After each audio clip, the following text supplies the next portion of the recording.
అందరికీ నమస్కారం అండి. తెలంగాణలో సరస్వతీ నది పుష్కరాలు మే 15 నుంచి ప్రారంభమైనాయి. సరస్వతీ పుష్కరాల సందర్భంగా పుణ్యస్నానాలు ఎక్కడ చేయాలి? పుష్కరాల యొక్క ప్రాముఖ్యత ఏంటో ఈ వీడియోలో మనం తెలుసుకుందాము. ప్రతి 12 సంవత్సరాలకు ఒకసారి పుష్కరాలు వస్తాయి. బృహస్పతి మిథున రాశిలో ప్రవేశించిన సమయం నుంచి 12 రోజుల పాటు సరస్వతీ నది పుష్కరాలు జరుపుకుంటారు. 2025 సంవత్సరము మే 15వ తేదీ నుంచి సరస్వతీ నది పుష్కరాలు ప్రారంభమైనాయి. అంతర్వాహిని సరస్వతీ నది తెలంగాణ రాష్ట్రంలో ప్రవహిస్తుందని చాలామంది నమ్ముతారు. 12 ఏళ్లకు ఒకసారి వచ్చే ఈ పుష్కరాల్లో స్నానం చేయటం వలన కష్టాలన్నీ తొలగిపోతాయని, చేపట్టిన ప్రతి పనుల్లో మంచి విజయం లభిస్తుందని చాలామంది నమ్ముతారు. సరస్వతీ నది ఎక్కడ పుట్టింది? పుష్కరాల చరిత్ర ఏంటో ఇప్పుడు తెలుసుకుందాము.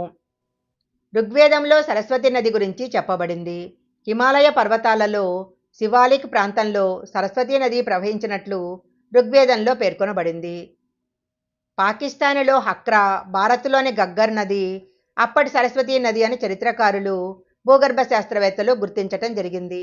హిమాచల ప్రదేశ్లోని శివాలిక్ కొండల్లో ప్రారంభమై పంజాబ్, హర్యానా, రాజస్థాన్, గుజరాత్, ఉత్తరాఖండ్ రాష్ట్రాల్లో ప్రవహిస్తుందని నమ్ముతారు.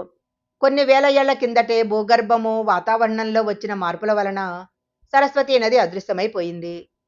భూగర్భములో ఈ నది ఇంకా ప్రవహిస్తుందని, కొన్ని ప్రాంతాలలో ఇతర నదులతో అంతర్వాహినిగా కలిసి ప్రవహిస్తుందని శాస్త్రాల్లో చెప్పబడింది.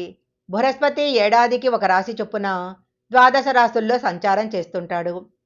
మిథున రాశిలోకి సంచారం చేసే సమయంలో సరస్వతీ నది పుష్కరాలు ప్రారంభమవుతాయి. తెలంగాణ రాష్ట్రము భూపాలపల్లి జిల్లా మహదేవ్పూర్ మండలంలోని కాళేశ్వరం సమీపంలో గోదావరి నదిలో మహారాష్ట్ర మీదుగా ప్రవహించి ప్రాణహితలో కలుస్తుంది. ఈ రెండు నదులు సంగమమయ్యే చోట సరస్వతీ నది అంతర్వాహినిగా కలుస్తుందని పండితులు చెప్తుంటారు. ఇక్కడే మహాసరస్వతి అమ్మవారి ఆలయంతో పాటు కాళేశ్వర ముక్తేశ్వర స్వామి ఆలయం కూడా ఉంది. తెలంగాణతో పాటు ఇతర రాష్ట్రాల్లో కూడా ఈ పుష్కరాలు నిర్వహిస్తుంటారు.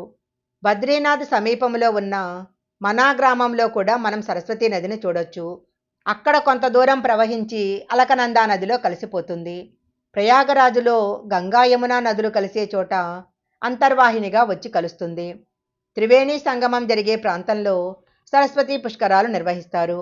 దీనితో పాటు 12 జ్యోతిర్లింగాలలో ఒకటైన సోమనాథ్ ఆలయము, రాజస్థాన్లోని పుష్కర్ ప్రాంతంలోని బ్రహ్మ ఆలయము, మధ్యప్రదేశ్లోని బేడాఘాట్ వద్ద ఈ పుష్కరాలు జరుగుతాయి. ఈ వీడియో కనుక మీకు నచ్చినట్లయితే లైక్ చేయండి, షేర్ చేయండి. ఇలాంటి మరిన్ని వీడియోల కోసం మా ఛానల్ సబ్స్క్రైబ్ చేసుకోండి. పక్కనే ఉన్న బెల్ ఐకాన్ని యాక్టివేషన్ చేసుకుంటే మేము పెట్టే వీడియోలన్నీ కూడా మీకు ముందుగానే నోటిఫికేషన్గా వస్తాయి. మరొక మంచి వీడియోతో మళ్ళీ కలుసుకుందాం.